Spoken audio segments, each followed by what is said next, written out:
Hello everyone, and and welcome to episode 3. Yes, episode 3 of Movie Autopsy with me, the movie doctor, the show. We go deep into it and analyze a movie like no one else has done before. And on today's episode, we have a big film to look at. And as you can see from the title, we're looking at Promising Young Woman, directed by Killing Eve showrunner Emerald Fennel in her directorial feature debut. Now, Promising Young Woman premiered at the Sundance Film Festival in January 2020 and was released in the United States on December the 25th, 2020, and is now available to buy and rent on Amazon Prime for viewers outside of the US. It's been nominated for 4 Golden Globes this year: Best Motion Picture, Best Director, Best Screenplay, and Best Actress for Carey Mulligan. Now, to say the film is much talked about would be, quite frankly, an understatement. This really is a powerful and hard-hitting piece.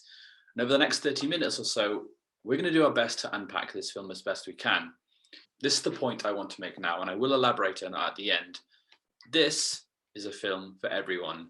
But with so much to get through, I could not possibly do this on my own, so I'm joined once again by a very special guest. It is, of course, the one and only Rachel Szaruta. You're becoming a mainstay on the show, so I say. Yeah, I'm loving it.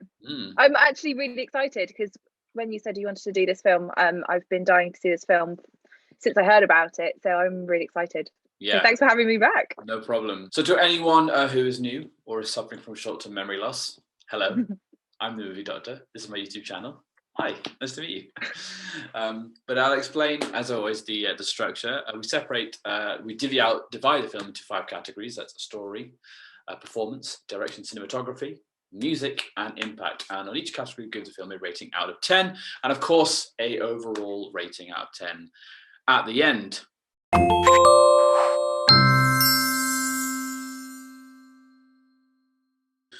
We start in a nightclub. Everyone's letting off steam after a long week. And that's when we see Cassie, who's played by Carey Mulligan, who appears to be paralytic drunk, passed out in the club. And 3 guys pick up on this, and one, played by Adam Brody, who found fame in the OC, falsely shows care towards her and offers to take her home. And by home, he really means his home. And once home, he starts to sexually assault her. And to him, she appears too drunk to know what's going on. And, whilst this is going on, she drunkenly mutters the words, "What are you doing? What are you doing?" And then suddenly, just like that, stone cold sober, she sits up and asks again, "What are you doing?" So Cassie is a medical school dropout, on the verge of turning 30, still living at home with her parents, who are played by Jennifer Coolidge and Clancy Brown. She works in a cafe, but is very, very clearly bored of her lifestyle, and her one real aim in life is luring men and punishing them. It emerges after some point that all of this is to avenge her friend Nina, who committed suicide after suffering abuse and being dismissed by the school administration. And later in the film, Cassie learns that Al Monroe, played by Chris Lowell, one of the perpetrators, is actually getting married. And this urges her to devise a new plan to take the ultimate revenge. Now, another central part of the story is her relationship with Ryan, who is played by comedian Burnham, with who they both studied together. He's now a pediatric surgeon, but he's maintained an unrequited crush on Cassie.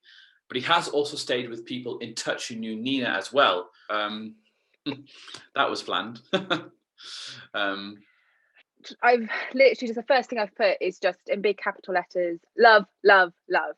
I love this film. The plot itself had like dark undercurrents throughout, and a sense of foreshadowing as the backstory is slowly revealed about what happened to Nina. And I genuinely didn't know how the story was going to end. The only mildly predictable part was the sweet romantic montage with Ryan, played by Burnham, and that's usually a precursor for there being like an emotional screw up or betrayal. But I didn't know what it was going to be like. That's something I'm usually pretty good at figuring out, because films generally follow a similar sort of story progression, and this didn't. So in hindsight, you can see how this was a foreshadowing, but at the time of watching, I couldn't have guessed how it was all going to play out. Yeah, I mean, we don't want to put too many spoilers in, but obviously we're going to touch on things. I think this is 2 people who've already seen it, so yeah, we are in a different place to people who haven't. But if you're watching and you haven't seen it, we're not going to try and give too much away, because, like you Rachel, there's a lot of plot twists that go on. I don't think Emerald Fennel wanted us to enjoy this. I think she wanted this to be but I think there was a conscious choice there that this needed to be a jarring experience. And there was bits where you were lulled into yourself a false sense of security, particularly with the bits with Ryan and Cassie, that dynamic playing out. And you got involved in that. It sucked you in. There are men in this who don't understand the gravity of gravitas of what they're doing. They don't understand the sheer weight of what they've done. They're real people who, there's an experience they have when they're younger, and they've clearly gone through a growth in their adulthood. Shows that they're not like that anymore, but that doesn't mean that it's okay. They're not washed of responsibility, or they haven't got a diminished responsibility because it's a few years later, or they're different people now. It knows exactly what it's doing, and it's very relevant to what it's doing, and I think that's why it's a unique standalone. And certainly from what I've seen, it's certainly akin to Michaela Cole's "I May Destroy You" in that regard. Yeah, and there's a lot of repetition of, I'm a nice guy, I didn't do anything wrong, and there's a lot of that, and I think that's obviously a very that's been done on purpose, because it's often the thing that is repeated in real life, and it's these people who are nice guys that are very defensive, and they feel they sort of play the victim and things like that. And that's the clever title. Obviously, The Promising Young Woman is obviously played on the popular line and trope of promising young man, which is a common defense used, which has been used in the last few years for various cases where, unfortunately, you're here in university or in an American college, young men have been involved in sexual assault or rape cases. The defense that's been thrown back is, oh, well, they're promising young men and they're nice guys, so they should be let off. And it has worked. The Brock Turner case, for example, there's an overriding theme here of consent and what consent means, and how society views sexual assault and rape victims. And I think there's a line at the very beginning where they're talking about, how a woman could be asking for it. She somehow has to have a degree of responsibility.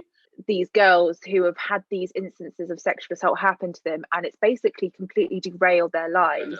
And instead of people being like, being supportive, like, she was such a promising young woman and this has happened, it's almost as if they're now a disappointment. And you've got Cassie, who's a med school dropout. She was such a promising young doctor. That kind of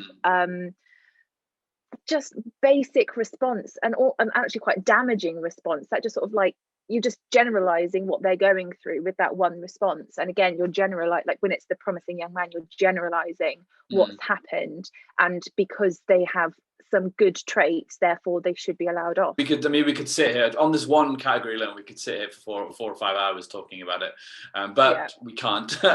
So out of 10, if you could. 10. 10.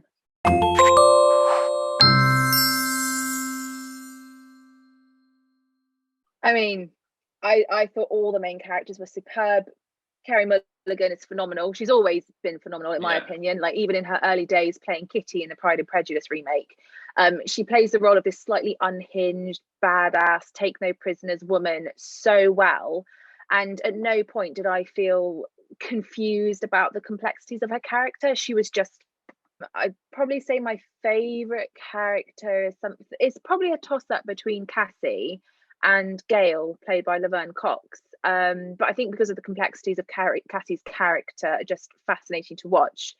And I watch her thinking that, personally, I would probably never be friends with her, because I don't know if I'd be able to deal with her sort of erraticness, if you will. But I still love her character. So I'd probably say that Cassie is my favourite character.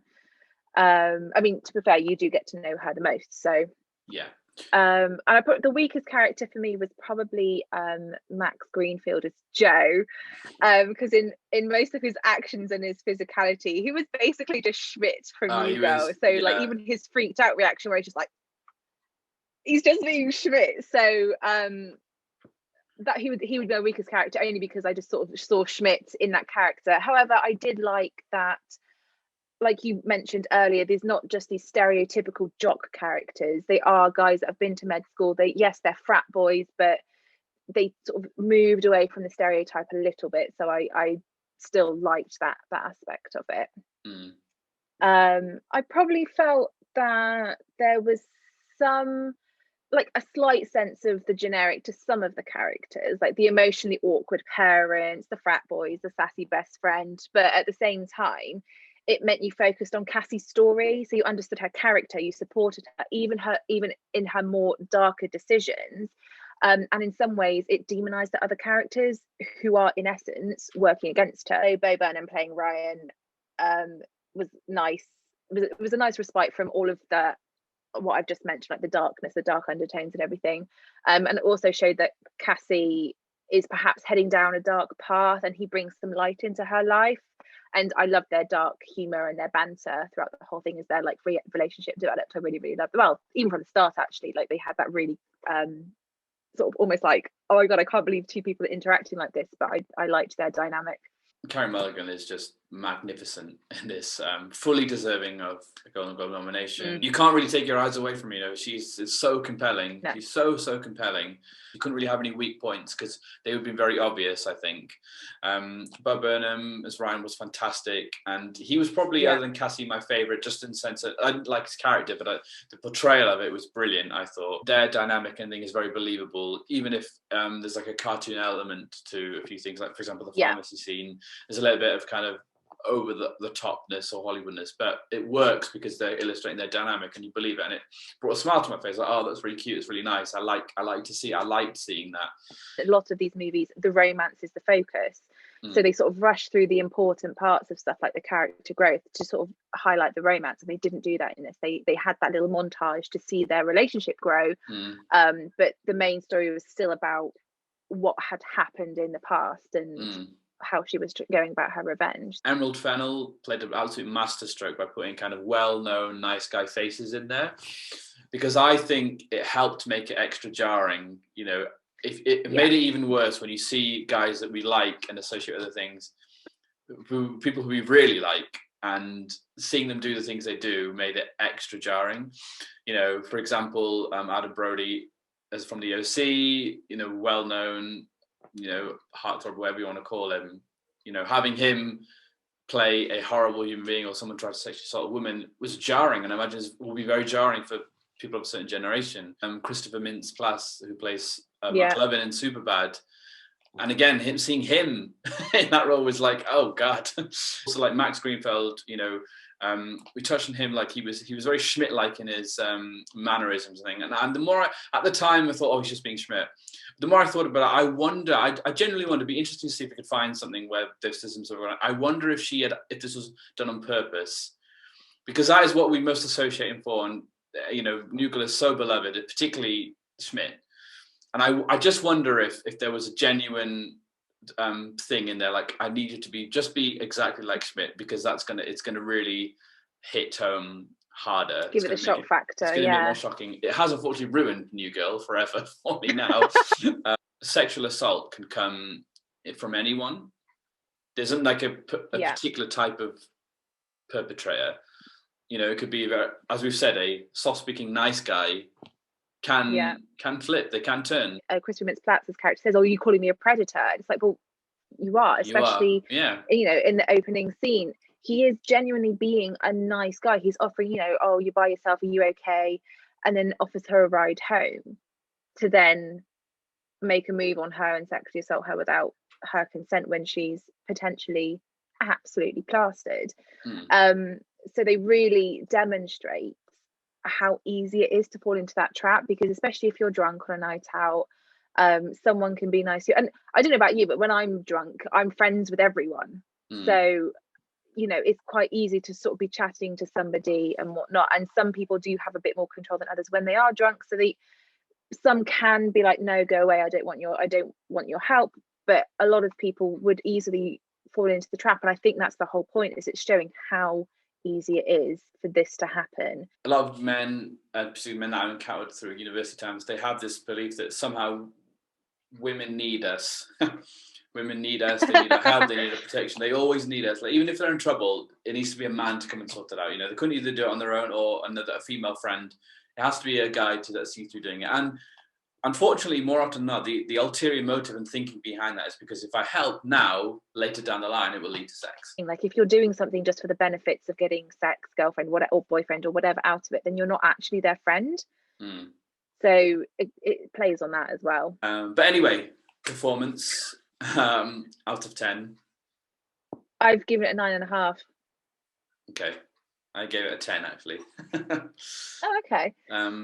That was purely based on, like I said, the sort of having. I hadn't quite. I think I was so focused on Max Greenfield as Schmidt.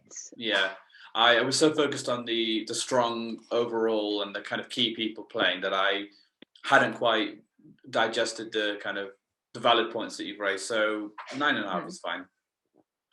You know, valid.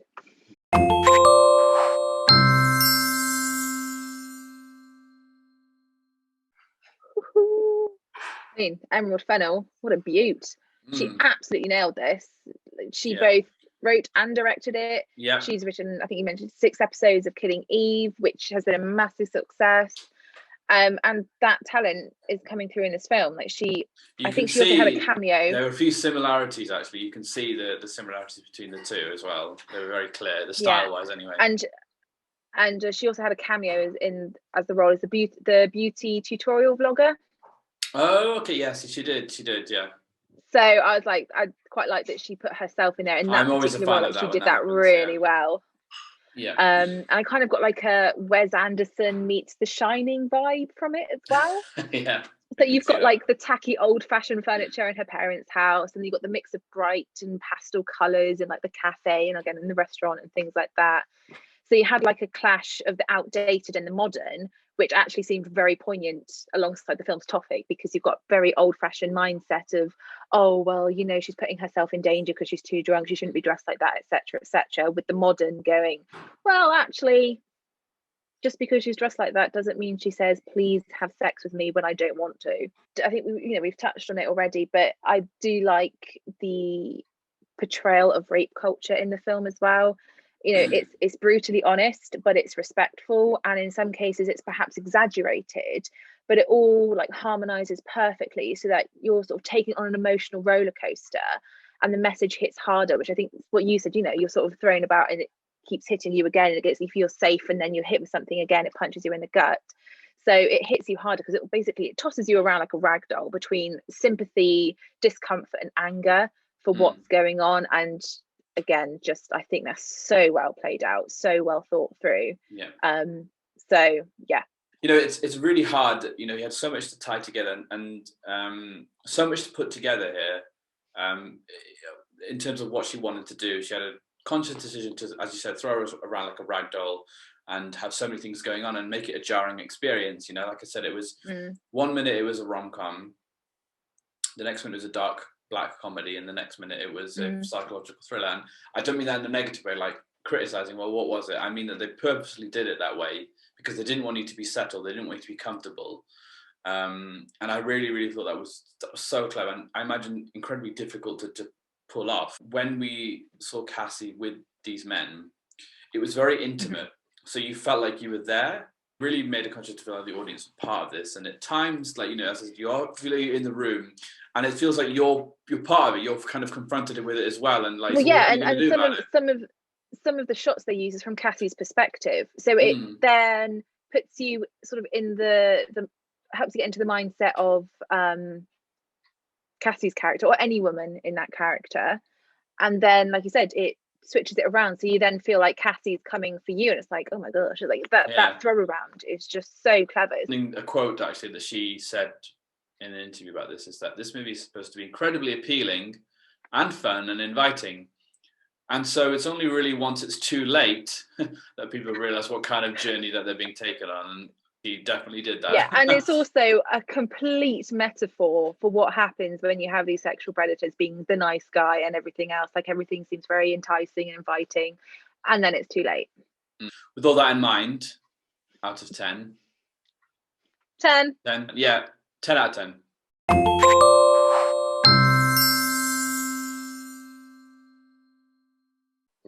Wow. Aces. Aces. This is a brilliant example of how music in a film can enhance that and even elevate it to an even greater height. And one we have to talk about is, of course, Angelina Willis's string version of Britney Spears' Toxic. It was such a genius and clever choice for so many reasons. not just thematically speaking, but obviously the relevance to Britney Spears right now as well. Yeah. Well, it was very much like a horror type thing. It was sinister, it was dark, and they made it still. So it was like it was like that kind of. But when it hit, it was like we clicked onto it straight away. And we both just went, oh shit. And yeah. I also the other song I really, really liked is the song, the ending credits. It's called Last Laugh by Fletcher. And again, listening to the lyrics, it just summed up the whole movie and Cassie's character and, what she's been doing throughout the film. Again, just very clever use of music in the right moments to just keep throwing you back and forth between this rom-com happiness, loveliness, to this psychological thriller, to like a horror, to something like, so again, just really, really well placed. 10. Oh, big fat 10. Big fat 10. Yeah, I've been a big fat 10. Well, it's just a brilliant example of how this kind of stuff can elevate and enhance ideas.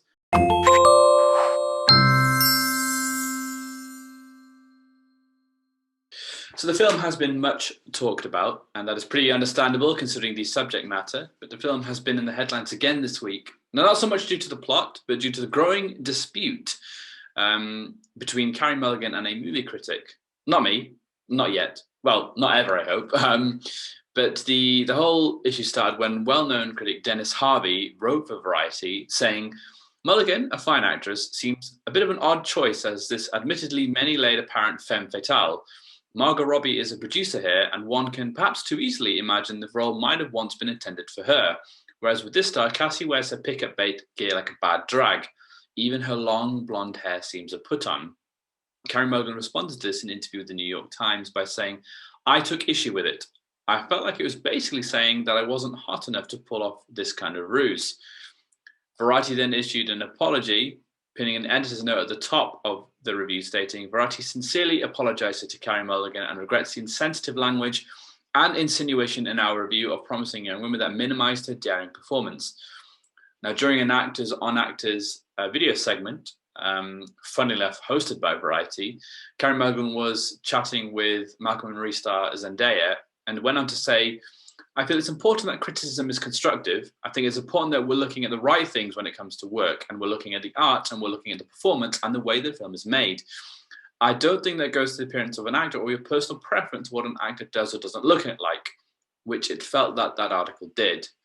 Now, since Carey Mulligan's final response, critic Dennis Harvey spoke with The Guardian to share his disappointment and surprise with her comments. He said, I did not say or even mean to imply Mulligan is not hot enough for the role. I'm a 60-year-old gay man, and I don't actually go around dwelling on the comparative hotnessness of a young actress, let alone writing about it. Now, to further muddy the waters, the National Society of Film Critics issued a statement defending Dennis Harvey, saying, we wish to register our alarm at Variety's shabby treatment of our colleague. If Variety felt the language in Harvey's review was insensitive and insinuating, it had the option of working with him to fix that in the editing process before it ran, rather than simply capitulating to it and undermining his own critic. I don't think Carey Mulligan necessarily is worried the fact that this gay 60-year-old critic doesn't think she's hot. I think she's more worried about the fact that it's once again her appearance that's being critiqued, not her performance. I think it's just completely gone over the head that she's not worried about whether they think she's actually physically hot or not. It's just, why does her actual appearance have anything to do with the role? Like we've discussed ourselves personally, you shouldn't be given a role because you look the part. You should be given the role because you can play the part. It just sums up perfectly, really, doesn't it? Just that they've missed the whole point of what Carey Mulligan's even said in defense of herself.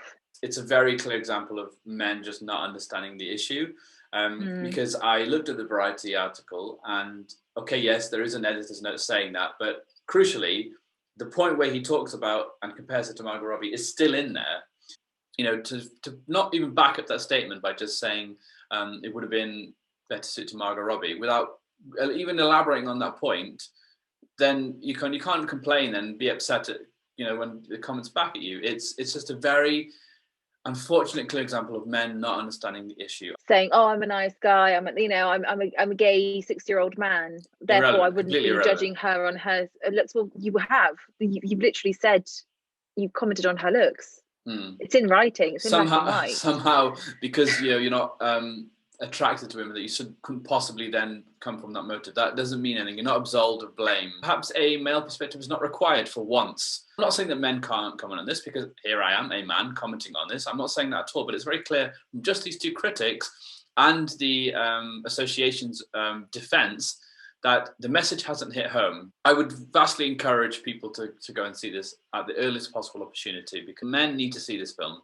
If you are a male or a female, because there are some female characters in the role, like Alison Brie's character, that again is she's allowing the kind of behaviour that is portrayed in it from the men.